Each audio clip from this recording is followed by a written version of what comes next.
Hi everyone, welcome back to another episode of Ask Dr. Nick. My name is Dr. Nick Schmidlkoffer and I work for the Neurologic Wellness Institute.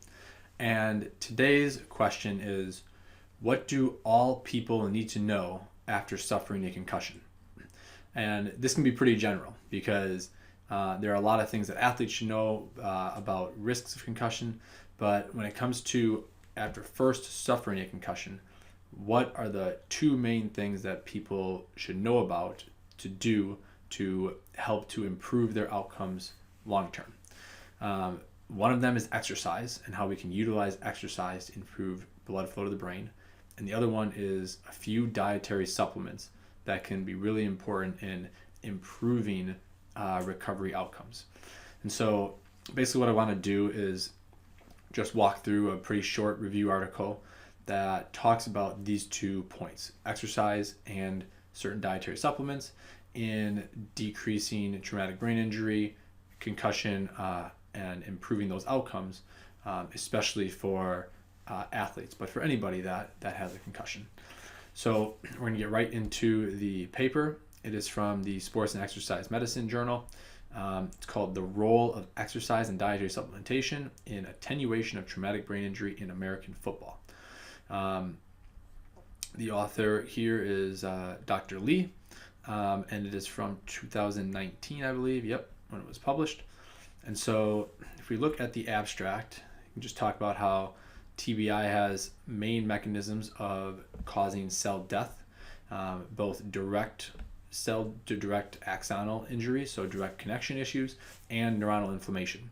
And the latter, neuronal inflammation, being the most common because it could persist for more than a decade and chronically affects multiple other areas of the brain. And to me, I like to think of ways to decrease inflammation as a low-hanging fruit, because we can do things like exercise and nutritional interventions to inhibit or decrease inflammation. So important immediately to initiate recovery protocols and to minimize the degree of progressive neuronal death. This is important. Although sports concussion assessment tool has been used by collegiate professional teams, this tool is just an observation and comparison, so we're not really looking at too much there.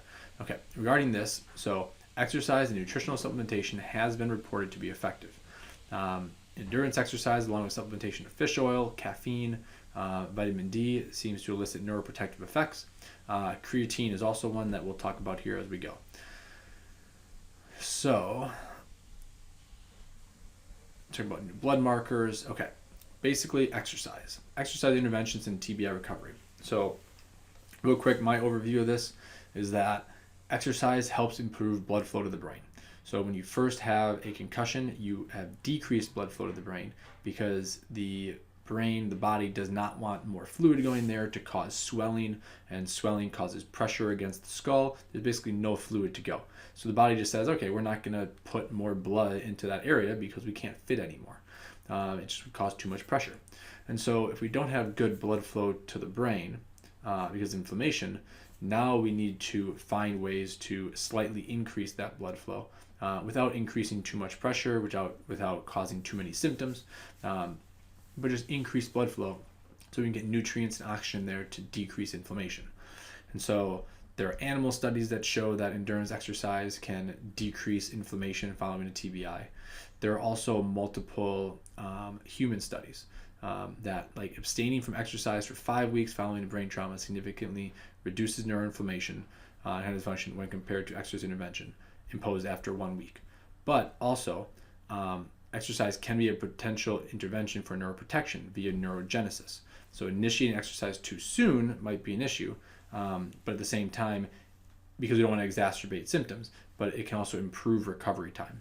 So I think the key here is that we want to have that initial period of rest, maybe 24, 48 hours, and then start a low-graded exercise that might have a few symptoms, but doesn't produce too many symptoms or a high rate of intense symptoms.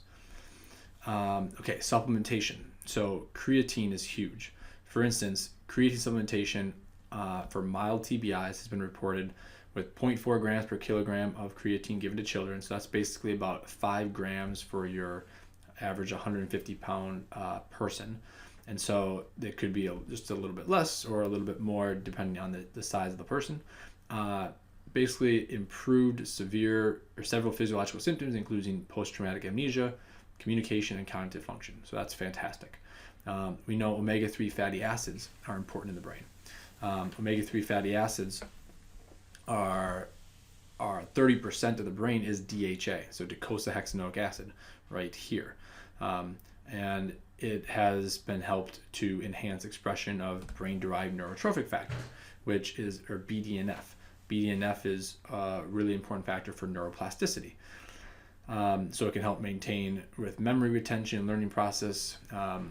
So football players who have suffered TBIs improved learning process and brain plasticity, cognitive function after taking an omega-3 supplement. Caffeine here is reported, which is an uncommon one, I would say, but the benefits of caffeine is it increases neurotransmitter function. And a lot of times if neurotransmitters are decreased after a concussion, then we can increase dopamine and serotonin, which can help with the healing process. It also can increase general outlook and energy levels, which is important because a lot of people are fatigued following a concussion. And then lastly, vitamin D. Vitamin D we know we get from the sun, but if you're in an area where there's not a lot of sun around, like in the northern latitudes, then vitamin D might be important because it's been shown to improve cognitive function. And if people are chronically low on vitamin D and they get a concussion, they might be lower later on, and that can lead to basically detriments or preventing full recovery from the cognitive aspects that might have occurred from the concussion. So if we bring it back, basically one thing that everybody should know about concussions and what they should do after they get a concussion is to know there's an initial rest period, but then utilize exercise and dietary supplementation, specifically creatine, omega-3 fatty acids, vitamin D.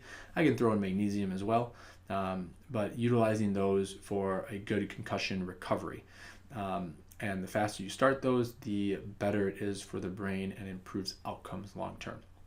So if you have any questions or comments, please leave them below. If you have any suggestions for future topics, I would love to hear them. Thanks again, and have a great day. Stay healthy.